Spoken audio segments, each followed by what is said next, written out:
Jaya Radha Madhava Kunja Vihari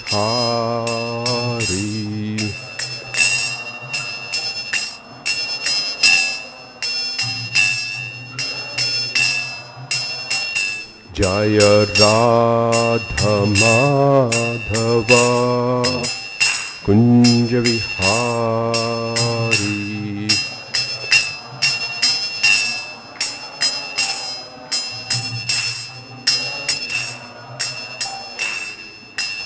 Gopijana Vallabha Girivaradhari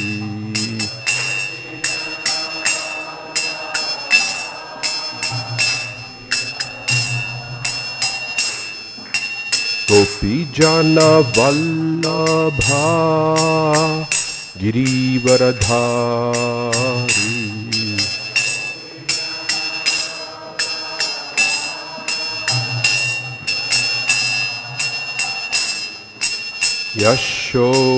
Yashodanandana Brajajana Ranjana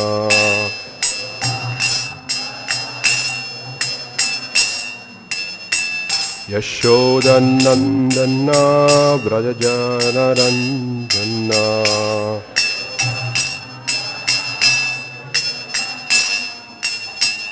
Yamuna Tiravanachari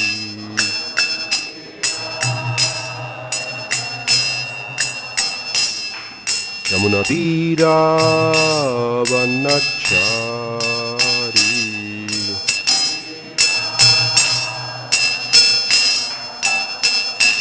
Jaya Radha Madhava Kunja Vihari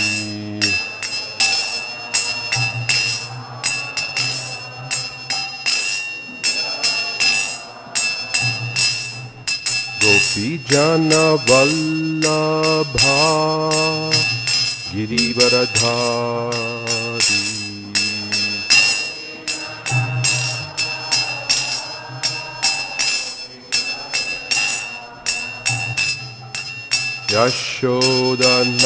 Yashodanandana Brajajana Ranjana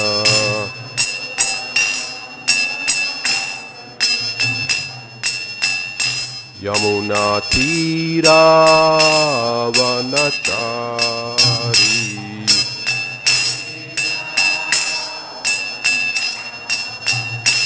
Jaya Radha Madhava Kunja Vihari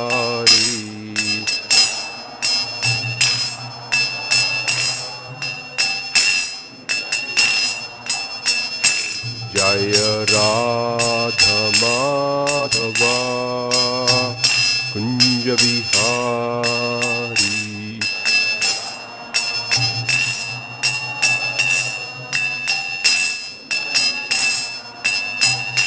Jaya Radha Madhava Kunja Vihari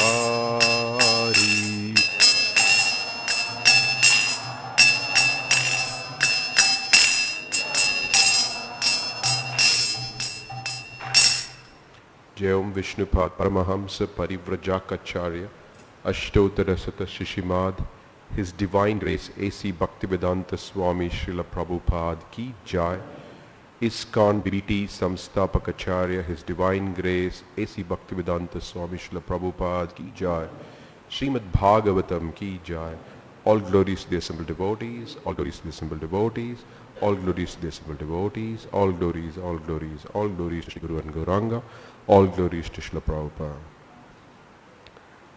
Om Namo Bhagavate Vasudevaya. Om Namo Bhagavate Vasudevaya. Om Namo Bhagavate Vasudevaya. Narayanam Namaskritya Naranchaiva Narottamam Devim Saraswatim Vyasam tato jayamudiraye nashtaprayeshu abhadreshu nityam bhagavata sevaya bhagavati uttama shloke bhaktir bhavati naishtiki. So this morning we are reading from Srimad Bhagavatam, Canto 9, Chapter 24, titled Krishna, the Supreme Personality of Godhead, texts 60 and 61. Okay. So text 60 has no purport. So I'll just read the text and its translation. Karmani aparimeyani manasapi sureshwarai sahasankarshanas chakre bhagavan madhusudana. Translation: the Supreme Personality of Godhead, Krishna, with the cooperation of Sankarshana, Balarama, performed activities beyond the mental comprehension of even such personalities as Lord Brahma and Lord Shiva. For instance, Krishna arranged the battle of Kurukshetra to kill many demons for the relief of the entire world. Text 61. I think this is on the board.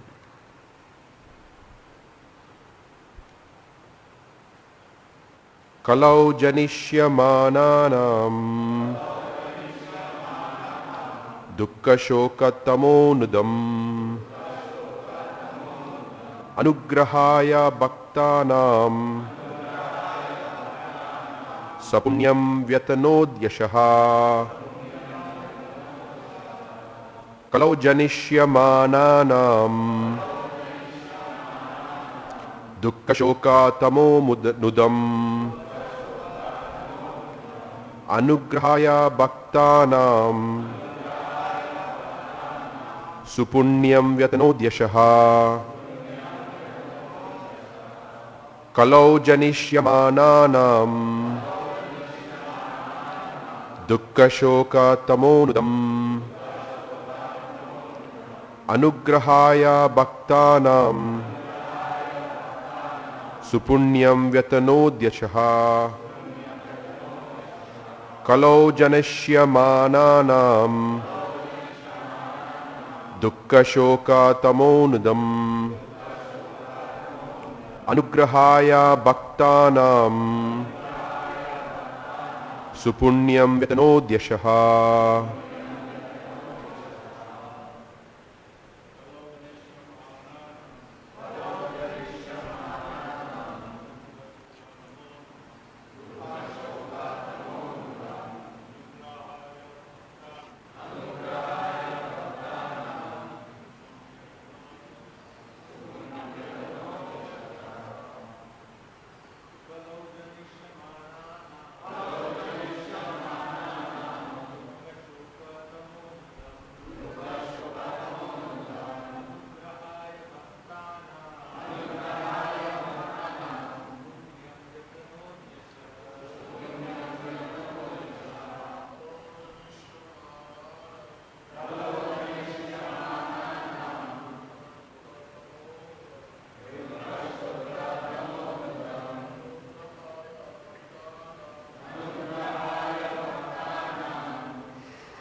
Vaishnavis?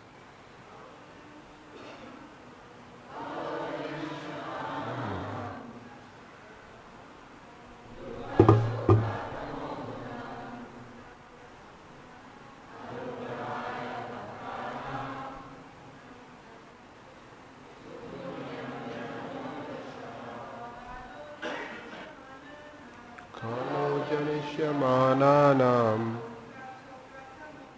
dukkha shoka tamo anugrahaya bhaktanam supunyam vyatano deshaha.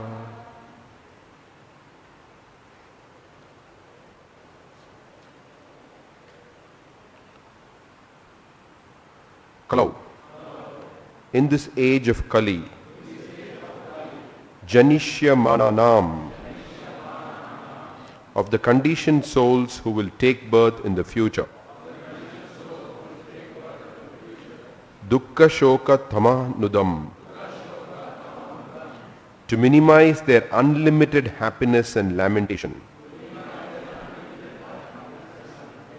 which are caused by ignorance. Anugrahaya, just to show mercy.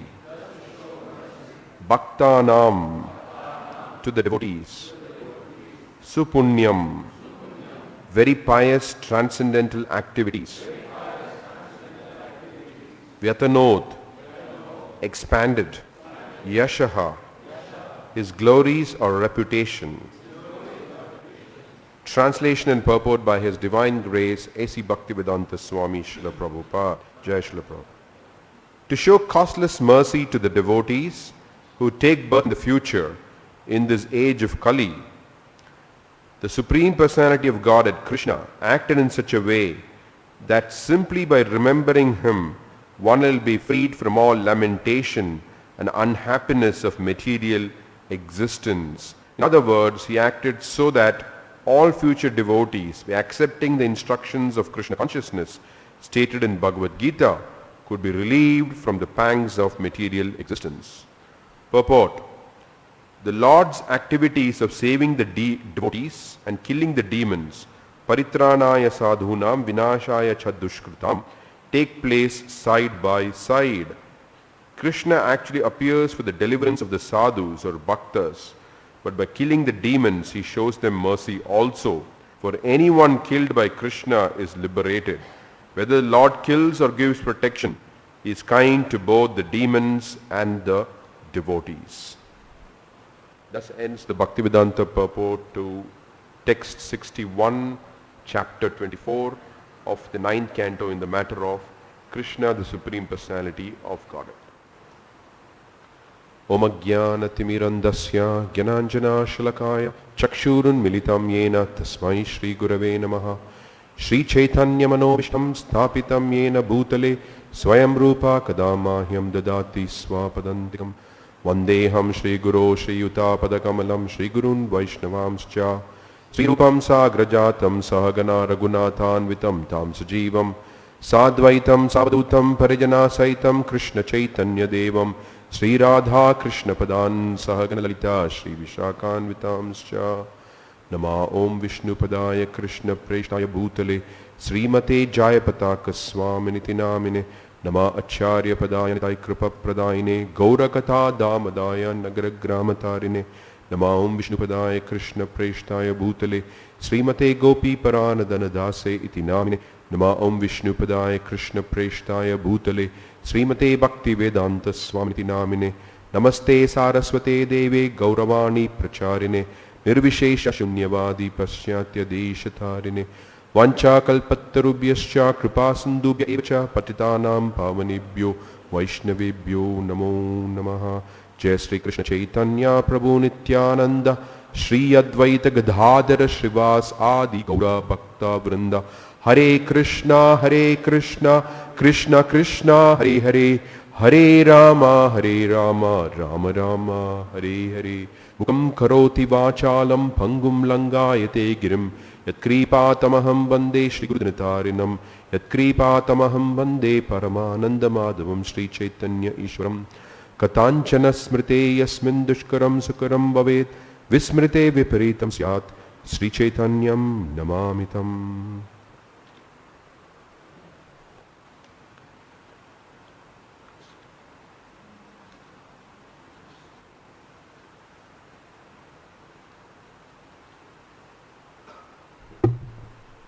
So, in the purport to this text, Srila Prabhupada explains how saving the devotees and killing the demons takes place side by side. And he says that anyone killed by the Krishna is liberated. Now this is a very interesting point philosophically, because I remember when I took to Krishna consciousness, I was in high school, and it was a few months after I'd taken to Krishna consciousness. And I had a neighbor, he's a Christian, Sebastian. And he was a devout Christian. He would try to study the Bible very nicely. And when we sometimes bump into each other, so we would discuss a little bit of philosophy. So I remember I was enthusiastic after I took Krishna consciousness, and I was trying to share with him that in Krishna consciousness, because I studied in Christian institutions all my life, and I was very attracted to Christianity before I took to Krishna consciousness. So I knew the Bible significantly. And so then I was trying to share with him that in Krishna consciousness, who is God, what he does, what is his name, what is his address, what are his activities. So I was trying to explain to him that although Christianity has a lot in common, that here we get to know more. But he had one question for me. He said, if Krishna is God, why did he kill certain people? So I said, why not? Why God cannot kill?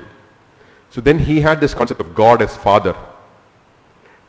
So he said that God is the father of all living entities. He said, do you accept that? I said, yes, I accept. How can he kill?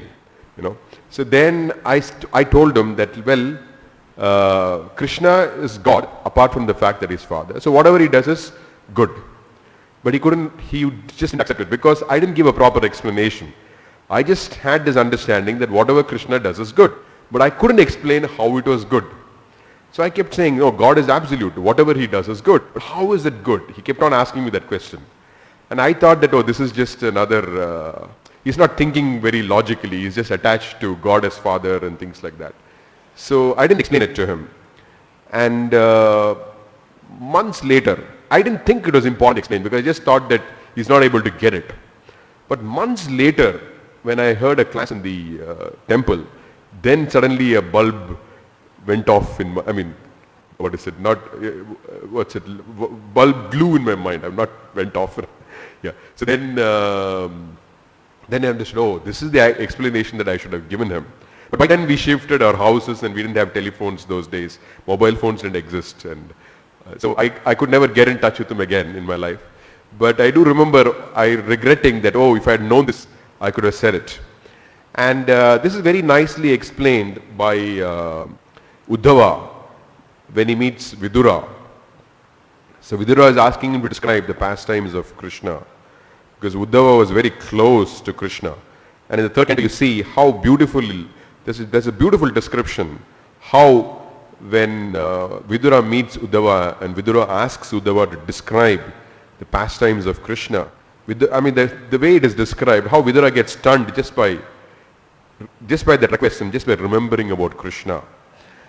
And because of the fact that this is one of those philosophical challenges which I did not reply properly, and I was not satisfied. So during my high school days, so I made it a point that when my son started studying shlokas, one of the first shlokas that I taught him was Uddhava speaking to Vidura. And it's a very famous shloka among all Vaishnavas, especially the Gaudiya Vaishnavas. Some of you may know here. Aho bakiyam stanakala kutam jigham sayapayat api asadvi lebe gatim datri uchitam tatonyam kamva dayalum sharanam vrajema. It's a very beautiful translation. Let me read Prabhupada's translation as it is. This is from the third canto, chapter 2, text 23. Alas, how shall I take shelter of one more merciful than he who granted the position of mother to a she-demon, Putana, although she was unfaithful and she prepared deadly poison to be sucked from her breast. So this is Krishna. That even though somebody approached Krishna to kill him, still he was merciful to her. He killed her, but he gave her the position of mother. So this is how Krishna is extraordinary. But even by killing, he's actually raising the people to a very exalted situation. He gave her the position of mother. So this is how, and Prabhupada in his purport to that text writes, this is an example of extreme mercy. Uses the words extreme mercy of Krishna. So this is how God's killing is also beneficial. Now there's another thing which I want to tell you. Many of you may be aware of this. That once when we were going through this struggle in Mumbai, there was Mr. Nair, and we had great difficulty trying to acquire that land in Juhu. And at one point when he died, Prabhupada was very happy. And Prabhupada said, when that happened, this is actually recorded, you can see it, you can read it actually. Prabhupada said, I prayed to Lord Narasimhadev to kill him. What could I do? He said. And then later on, there is another conversation where he speaks about ISKCON. And he was trying to say how it is a nice society of devotees. And he said, there will be another ISKCON in the spiritual world. But in that ISKCON, there will not be Mr. Nair. So somebody, I remember when I gave a class on this some time ago, and somebody asked me in the class, so Krishna killed him, right? So why didn't he get liberation? Why didn't Mr. Nair get liberation? Why didn't Prabhupada say that Nair also would be there in the spiritual world? Well, I couldn't think of a proper explanation at that point. All that I could say even at that point was that as far as I know, it is Krishna personally appearing and killing the demons, not Krishna doing it through his material energy. That's what happened in the case of Mr. Nair. He had a heart attack or something. So Narasimhadev did not personally appear in front of him and kill him. But nevertheless, we noticed that even after he died, when his wife came to meet Prabhupada, so you can see how Prabhupada dealt with her. He dealt with her like his own daughter. It's very nicely explained. She herself felt like that. She readily agreed to whatever Prabhupada wanted. So even if Mr. Nair were to approach Prabhupada somewhere, Prabhupada would forgive him if he wanted to be forgiven. So that's the nature of a great devotee. That for the purpose of executing the mission of the Lord, so he prayed to Lord Narasimhadev, kill him, because he was too much of an obstacle in the mission of Lord Chaitanya Mahaprabhu. So now, when we speak in terms of killing demons, there's only one incarnation. It says that every incarnation Krishna kills demons, but there's only one incarnation where it doesn't kill, which is Lord Chaitanya Mahaprabhu. So he does something very unusual in that incarnation. He doesn't kill them physically, but rather he kills the demoniac tendencies in the living entity. That's why he's called Mahavadanyaya. That he does what is not ordinarily possible. That, not ordinarily possible, ordinarily not seen. That it explained how that when Krishna appeared, he had a condition. That our acharyas explained this very nicely. That he had a condition. Sarva dharman paritejya mamekam sharanam vraha aham tam sarvapapebhyo mokshayami nasuchaha. Surrender unto me, I will protect you. That is there. Surrender unto me, I will protect you.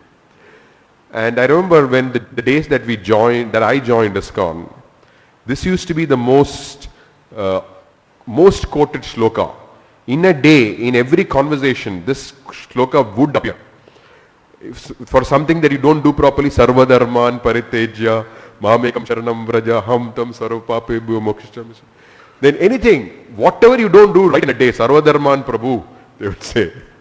So that used to be the mood of the early days of ISKCON, where everything was, I'm attached to my parents, sarva dharman paritejya, whatever it is. The sarva dharman paritejya would be like, after the Hare Krishna mantra, the second mantra would be sarva dharman paritejya in a day. So it's explained that Lord Chaitanya Mahaprabhu, in fact, Krishnadas Kaviraj Goswami explains I forget the exact Bengali shloka, but I can try to try to do it as best as I can. It says that Sri Krishna Chaitanya Dayar Korohe Vichar Koribe Pabe Chitta Chamatkar. Even if one understands, when one tries to understand the mercy of Sri Chaitanya Mahaprabhu, the hairs on one's body will stand on end. I mean, I don't know if I quoted this book right, but that's what it means, that that Krishna is placing a condition that this is what you do. So we have to run behind Krishna. I accept your condition. Please accept me as a soul surrendered unto you. But here, instead of we running to Krishna, Krishna is running behind us. That is Sri Chaitanya Mahaprabhu. That he is telling, please take this, please take this. And not only is he saying, please take this, he is also requesting for the help of all the conditioned living entities. He is saying, I am the only gardener. So please take to this fruit and please help me to distribute this fruit. So in Kali Yuga, just like we have a great opportunity to participate in this pastime of Sri Chaitanya Mahaprabhu. In Treta Yuga, Lord Ramachandra, he took the help of the monkeys to fight actually, to kill Ravana. So although we are the most fallen in this age of Kali, Sri Chaitanya Mahaprabhu himself is requesting us, please help me. In fact, God does not have any anxiety. God does not have any anxiety. But this is the only anxiety that the Lord has. Even Krishna has some anxiety. Lord Chaitanya Mahaprabhu has this anxiety. How shall the conditioned souls be saved? So, if we really want to help Lord Chaitanya Mahaprabhu, then we should really try to relieve his anxiety. So first of all, we should take the fruit that he is offering. And we should also try to distribute this fruit that he is offering. And how to do that? I mean, how to actually assist Sri Chaitanya Mahaprabhu. Okay, he's God. How to understand God? How to understand his mission? So we sing every day. Before Bhagavatam, or others also may say this every day. Sri Chaitanya Manobishtam Sthapitam Yena Bhutale Swayam Rupakadamayam Tadati Swapadantikam. So the mind of Sri Chaitanya Mahaprabhu is understood by Rupa Goswami. So therefore, we are called the Rupanugas. If you look at the preface to the Nectar of Instruction, Prabhupada says, Rupa Goswami is the leader of Lord Chaitanya's followers. Therefore, we are called Rupanugas. So, that's our core identity. Now, within that, in the Chaitanya Charitamrita, Prabhupada further explains who are we actually. Are we just the Rupanugas, or do we have more specific definition than the Rupanuga? Prabhupada explains that this is from the Chaitanya Charitamrita, Adi Leela 1084 purport. As members of the Krishna consciousness movement, specifically he is identifying us. As members of the Krishna conscious movement, we belong to the family or disciplic succession of Saraswati Goswami. And thus we are known as Saraswatas. So we are the Saraswata Rupanugas. We are also referred to as the Saraswata Rupanugas. We follow Rupa Goswami as explained to us by Bhaktisiddhanta Saraswati. Therefore we are called the Saraswatas. If you look at Prabhupada's Pranam Mantra, Namaste Saraswati Devi. Of course it is not Saraswati Devi. Sometimes devotees say Saraswati. Actually it is Saraswata. Saraswati is Bhaktisiddhanta Saraswati's name. A follower of Bhaktisiddhanta Saraswati is called Saraswata. So, and thus we are known as Saraswata. Obeisances are therefore offered to the spiritual master as Saraswata Deva, or a member of the Saraswata's family. Namaste Saraswate Deve, whose mission is to broadcast the cult of Sri Chaitanya Mahaprabhu, Gauravani Pracharine, and to fight with impersonalists and voidists. Nirvishesha Shunyavadi Paschatya Deshatarine. This is also the occupational duty of Sanatan Goswami, Rupa Goswami, and Anupama Goswami. Anupama Goswami is Jiva Goswami. So Prabhupada very clearly defines, Prabhupada said Krishna consciousness is a science. And what do we do in science? We do things according to a very clear cut, very prescribed, very clear definitions. So Prabhupada is very clearly defined, who are we? We are the Saraswata Rupanugas, and what do we do? Whose mission is to broadcast the cult of Sri Chaitanya Mahaprabhu and to fight with the impersonalists and voidists and things like that. So elsewhere Prabhupada explains, it's a two-pronged definition. One is to spread the mission of Sri Chaitanya Mahaprabhu, and the other is to defeat the impersonalists and voidists and others. That's why Prabhupada even went to the extent of saying that if you read Life Comes From Life, you could see, Prabhupada says, he's very spirited, and he says, the more you kick Darwin in the face, the more you will make spiritual advancement. He actually says this, that he gives the method, apart from the ninefold process that we know of, he gives a 10th process, which is to kick Darwin in the face. Anyway, so the point that I was trying to make is that Saraswatas means they're characterized by these two things. They preach the mission of Sri Chaitanya Mahaprabhu, and they want to defeat all teachings opposed to the teachings of Rupa Goswami. So this is the mood of the Saraswatas. And if you read, now we have the biography of Bhaktisiddhanta Saraswati, which has been released by His Holiness Bhakti Vikas Swami, and we have so many different biographies of Srila Prabhupada. And you can very clearly see that Prabhupada and the spiritual master, exhibited the same temperament in spreading the Krishna consciousness movement. And that's why Prabhupada said that some of my god brothers, they criticized my Guru Maharaj. They called it because of his chopping technique. And he said that they fell down because they criticized my Guru Maharaj. And then he said, I succeeded because I blindly followed my spiritual master. I don't know what is the result. I just blindly followed him.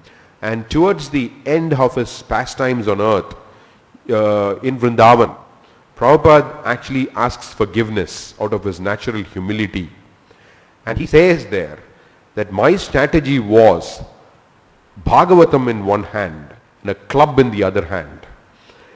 So this is how Prabhupada preached Krishna consciousness.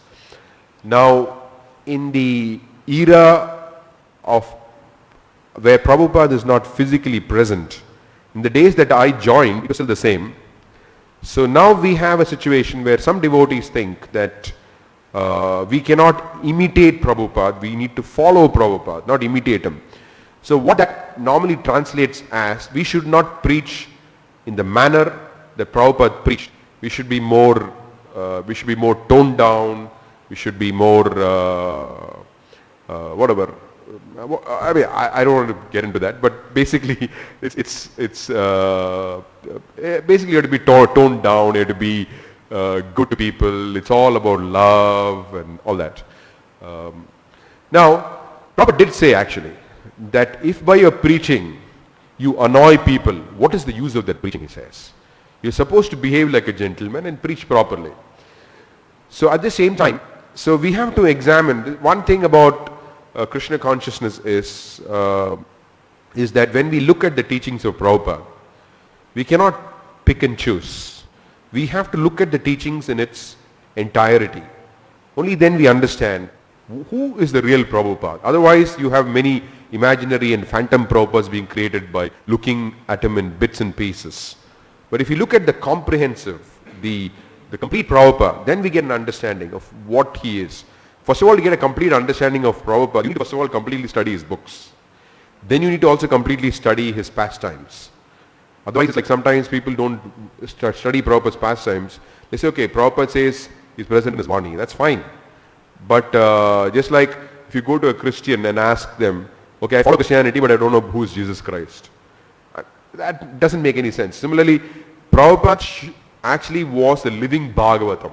He has presented the teachings of the Bhagavatam, and he's also the living Bhagavatam. So by his example, his life is non-different from his books. But if you try to understand him without his books, then we are lost. So we have to read his books, and through his books we have to understand what is actually true. How does he act? How does he follow the teachings that he has presented in his books? So if you look at the comprehensive Prabhupada, it's very clear that Prabhupada always liked to preach direct Krishna consciousness. And he was very strong also about it. And did he restrict us from doing it? Generally no. But he had a concern. Like he said that I am an old man. He did say at one point, I can get away with whatever I can say. But you have to be more careful, he says. But at the same time, we notice, I want to just tell you, because it is easy to say something, but if you actually see Prabhupada's line of reasoning and how he behaved, then we get a more clearer idea of Prabhupada's mood. So this is in the very early days, 1969. And during 1969, the devotees who had joined Krishna consciousness movement were not many years or senior in Krishna consciousness, very young people. And this is in a lecture in London on the 14th of September 1969. Now there was an incident which happened in July or June where Prabhupada's disciple Govinda Dasi, she's very young at the time, she was very young at the time, she went to a Mayavadi meeting, or she went to, actually I think they went to distribute books and the Mayavadi was preaching. So she stood up on a bench and started shouting and tried to defeat the Mayavadi. So Prabhupada refers to this incident in a lecture. Just like our student Govinda Dasi in Hawaii, in a meeting she became very angry when the so-called incarnation of God, perhaps you know this incident. People did not say, of course, Govinda Dasi, but they heard her husband, Gaura Sundar. But she became very angry that these rascals, and so many things she spoke, proper chuckles. So she did write like a heroine. I very much liked it. So we should be very much angry when there is anything against God and God's devotee. But generally for my personal interest, I should not be angry. Alright, if you don't like, alright, if you like to call me by ill names, I don't mind. You go on with your business. I do not become angry. So Prabhupada actually glorifies Govinda Dasi, and immediately after that Prabhupada says, what is the right thing? If somebody criticizes us, you Hare Krishnas, you look very funny or you're crazy, whatever, then we don't get angry. But if they try to mislead people, if it is a criticism against us, look how we look crazy in a dhoti.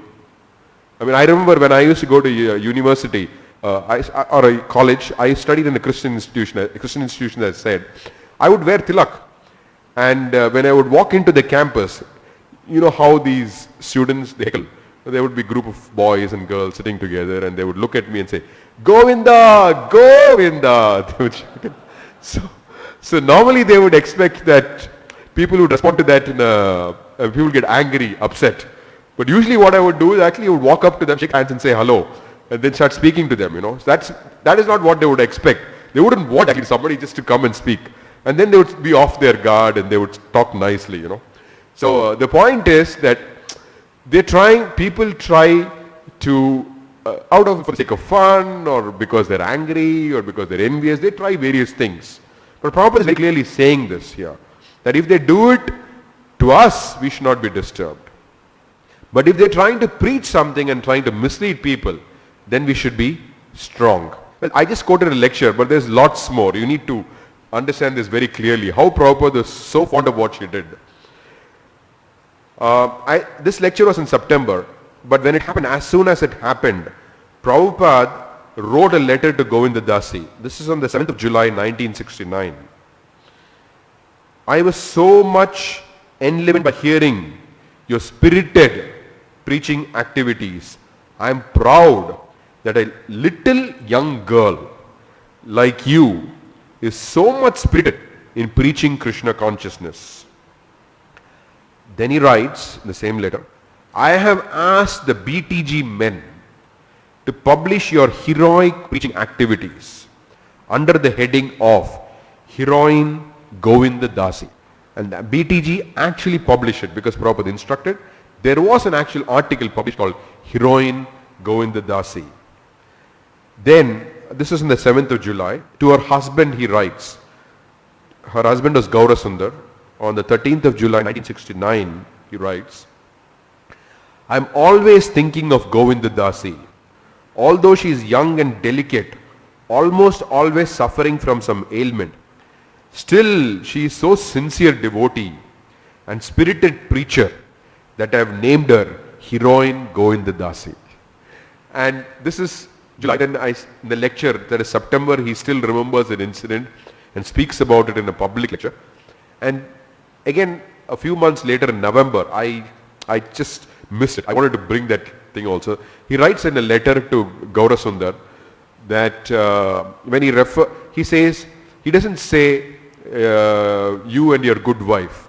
Instead he says you, and he's asking them to do some activity. So he says, you and Heroine Govinda Dasi, you please do this. So Prabhupada was so fond of what she did, and that he made it a point to write to her, to publish it in Bhakti Godhead, to speak about it in a public lecture, and even referring to her in letter, he doesn't even refer to as you and your wife. So you and Heroine Govinda Dasi. So Prabhupada is very, very fond of this kind of style of preaching.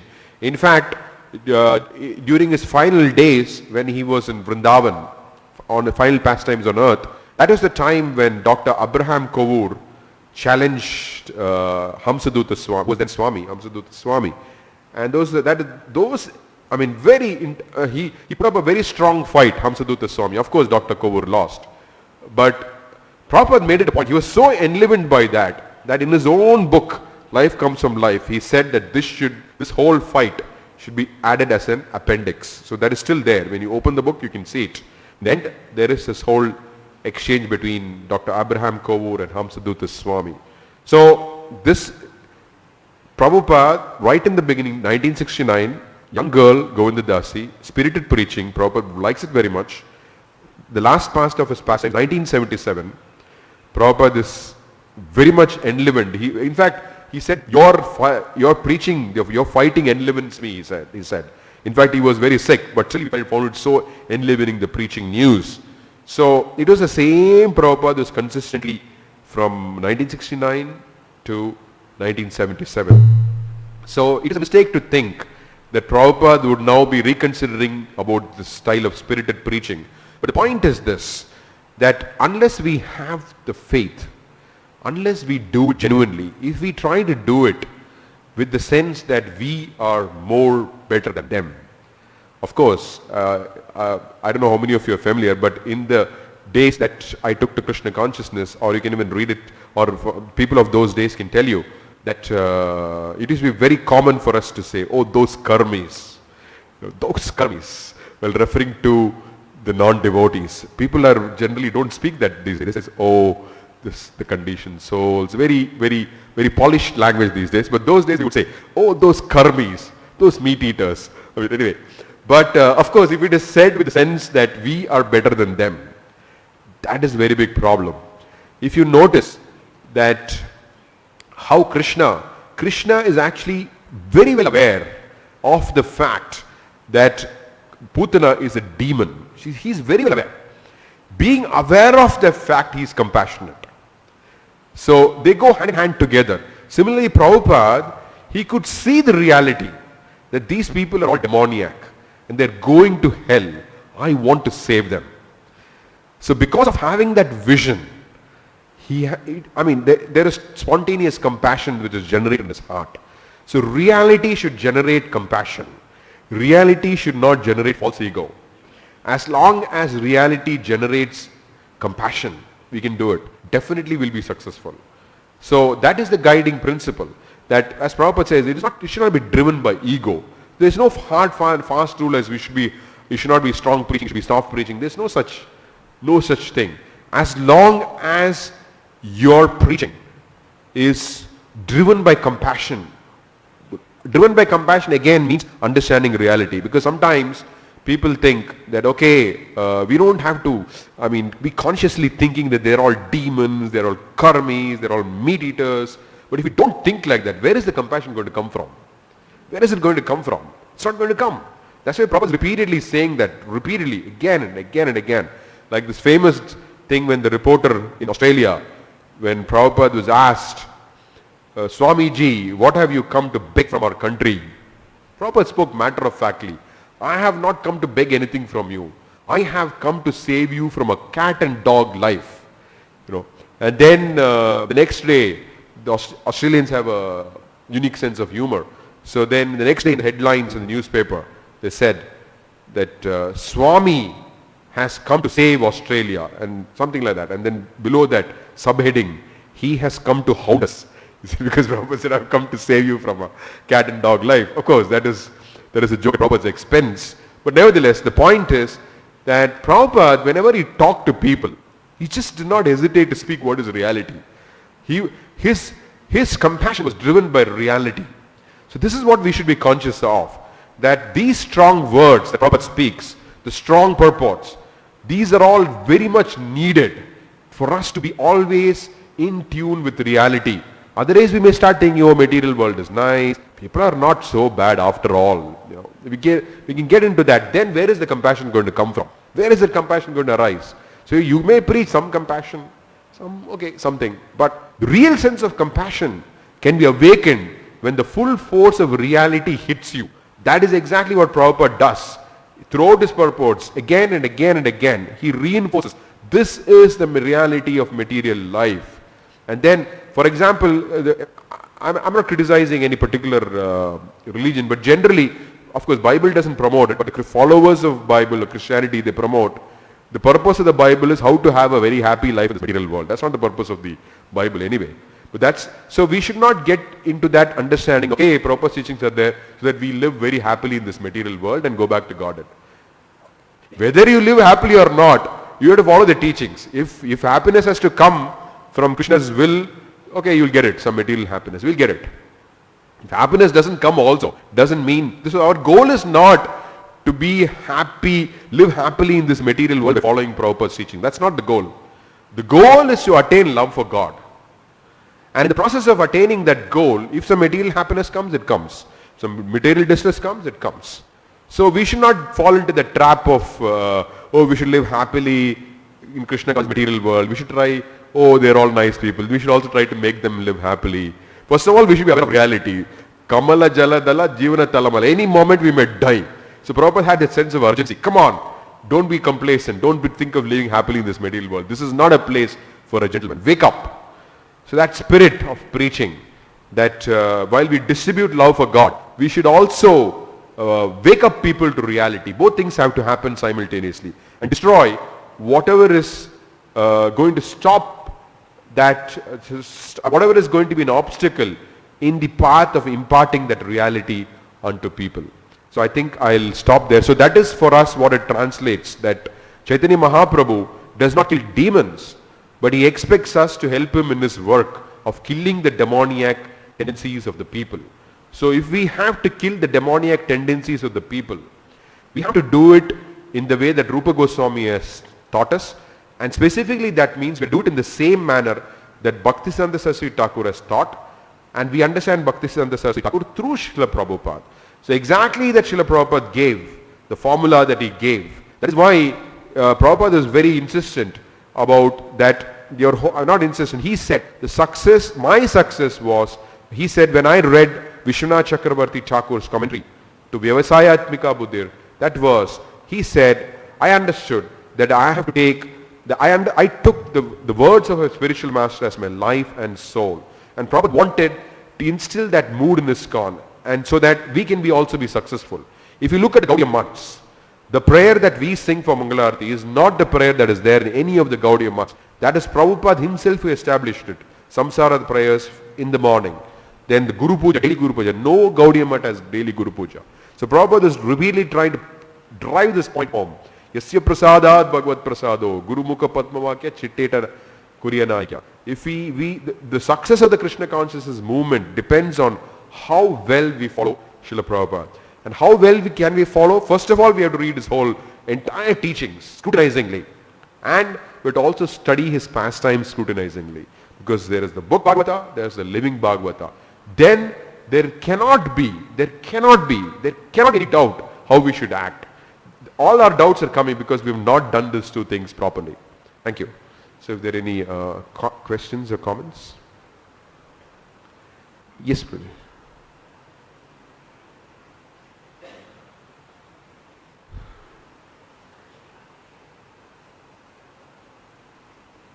Thank you, Boo.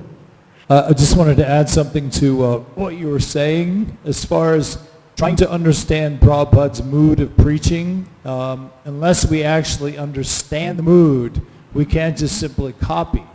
There's one instance where Prabhupada was speaking to a very well-to-do, well-dressed Mayavadi businessman. And he was trying to explain to him, don't you understand, with cotton, there's a difference between cotton and a cotton shirt. And the businessman was like, no, no, no, it's all one, it's cotton. Cotton is one. The brother says, no, no, no. There's a difference between cotton and a cotton shirt. Don't you understand? And again, he said, no, no, no, it's all one. And Prabhupada reached across the table and grabbed him by his shirt and says, don't you understand the difference? And he went, oh yes, I understand. And when the man left the room, all the devotees were like, wow, did you see what Prabhupada did? And Prabhupada says, don't you do that. He says, I can do that because I am an old man, but you cannot do that. So if we just take that particular instance without the follow-up, we're thinking, if you don't get it, if you're not trying to preach to me, you don't get it, I'm going to grab you and shake the truth into you. So we can't actually do it like that. Exactly. So we have to understand the mood. And I'll just throw one more out there. One time in Australia, Srila Prabhupada gave a lecture, asked for questions, and this man stood up and said, today I choose to be God. And it really agitated Prabhupada. He was like, his face was like tensing up and shaking and all that. And Prabhupada says, well, today I choose to kick on your face with my shoe. What are you going to do about it? And then he said, well, I'd have to think about it. He says, well, my God does not have to think about it. And then he got real soft afterwards. So, that was one of the beauties of Srila Prabhupada in his preaching. Sometimes he would expect Srila Prabhupada to say something heavy, and he wouldn't. And the devotees are like, oh, I really was hoping he'd smash this guy. Because you have to understand who you're preaching to. Yes. Whether they will take it if you give them something heavy or whether you need to be soft. So understanding Prabhupada's mood, we can't actually be Srila Prabhupada in our preaching. Because Prabhupada could understand the soul and what that soul needed to hear. That's what we need to try to learn. And like you said, we need to learn it by reading Prabhupada's books and his lectures and all that. Then we can come closer to understanding it. Thank you. Thank you very much for the clarification. I just wanted to add one point that Prabhupada would always say, I was never alone. My spiritual master is always with me. So if we are genuinely studying his teachings, genuinely trying to understand what he did, we're doing all it takes, then he'll definitely be with us and help us to preach. Thank you.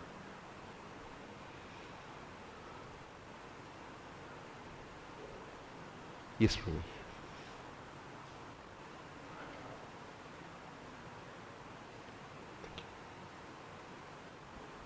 One time a devotee out of Alachua was giving a lecture in Dallas that we have to follow all of Prabhupada's instructions. But then I noticed that he didn't have a Sikha. He was one of these people who chops off the Sikha and just has a bald head, And I read Prabhupada's instructions that we should always wear a Sikha so that Krishna can take us back to Godhead. He called it our flag, that we should display our flag. That it makes it distinguish us from the Mayavadis.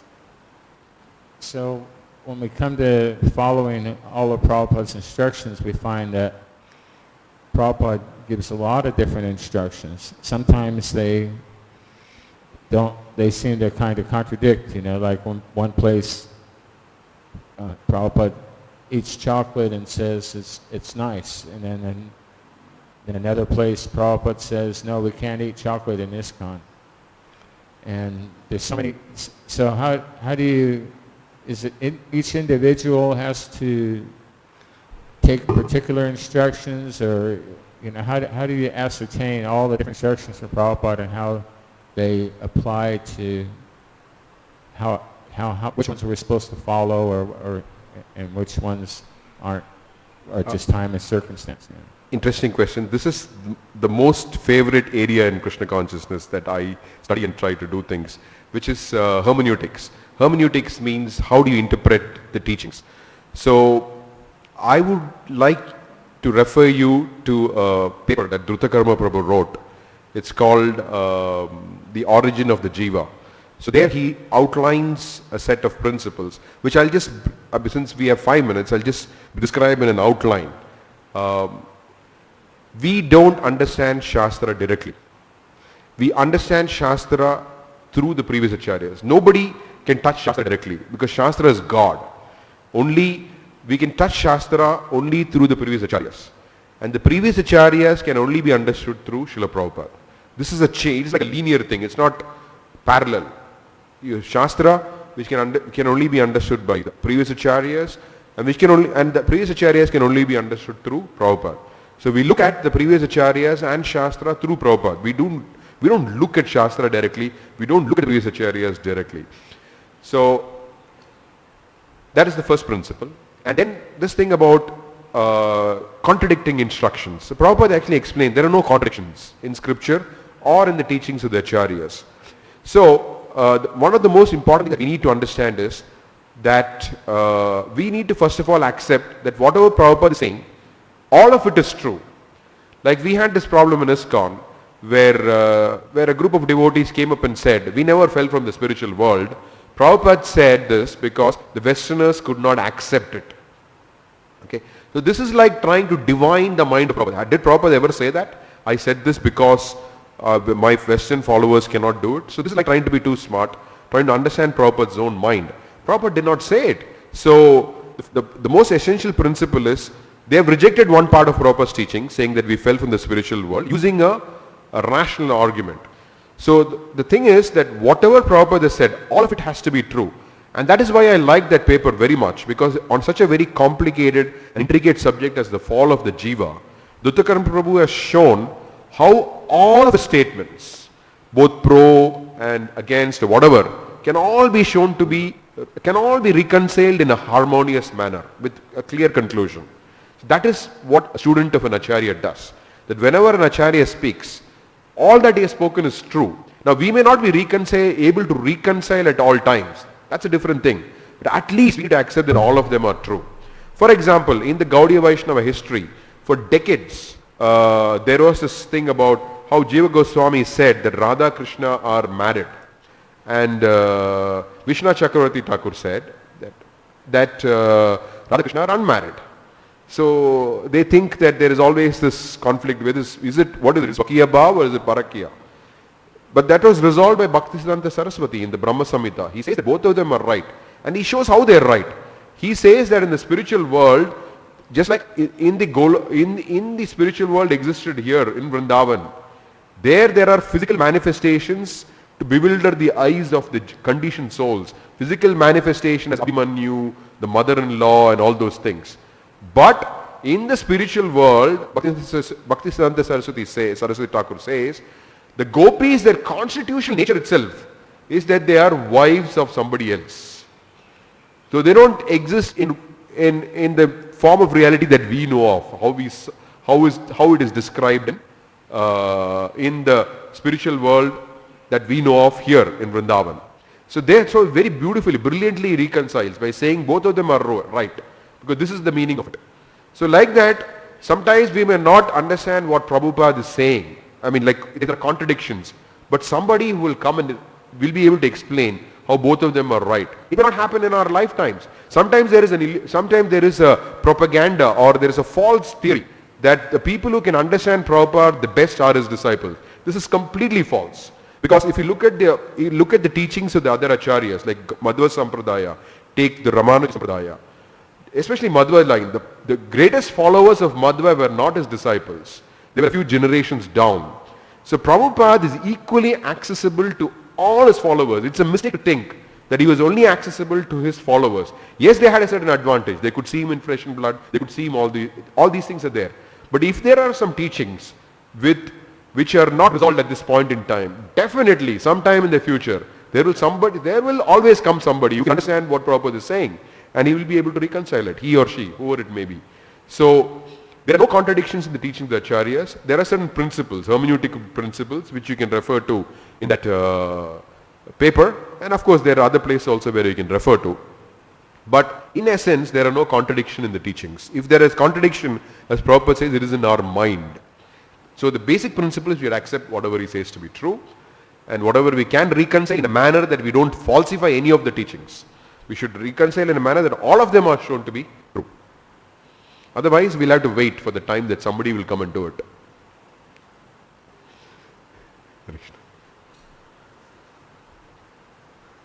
Srimad Bhagavatam ki jai. Srila Prabhupada ki jai.